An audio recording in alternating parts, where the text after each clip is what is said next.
On October 29, 1950, an odd phone call was received at Phantom Ranch down in the Grand Canyon. Willis and May Malone of Bisbee, Arizona, were the caretakers of the ranch.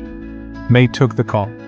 At the other end was Mary Evans of Cody, Wyoming. She was calling from the gauging station on the Colorado River near Black Bridge, requesting dinner and overnight accommodation for three, herself and her husband, and their helicopter pilot.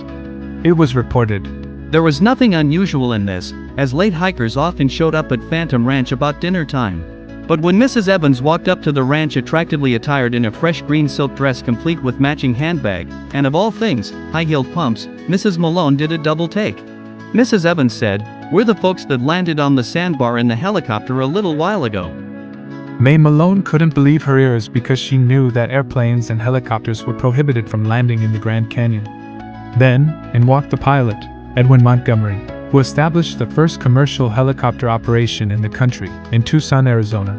He explained that his helicopter's motor had conked out over the canyon, but he had glided to a sandbar, and they walked a half-mile to Black Bridge.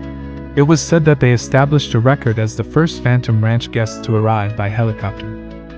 Montgomery flew scenic helicopter flights from Tucson, a mile south of the park boundary.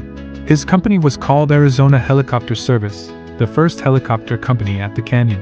He owned two Bell 47 helicopters and one Hiller 360 helicopter. On that afternoon, the Hiller 360's engine had failed, and Montgomery had to do an auto-rotation landing to avoid crashing.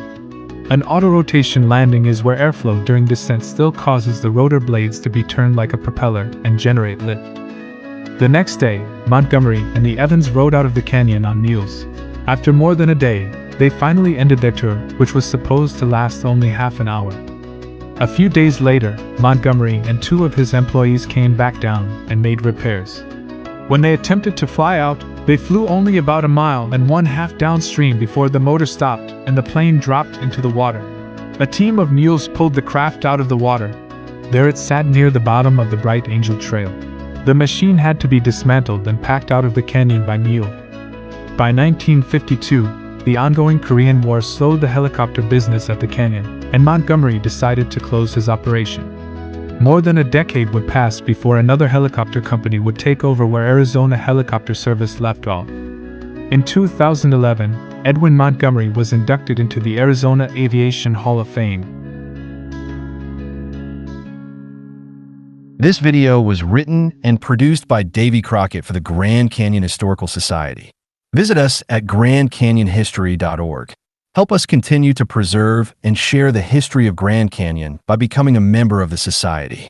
Also, use the subscribe button below to receive more videos like this one.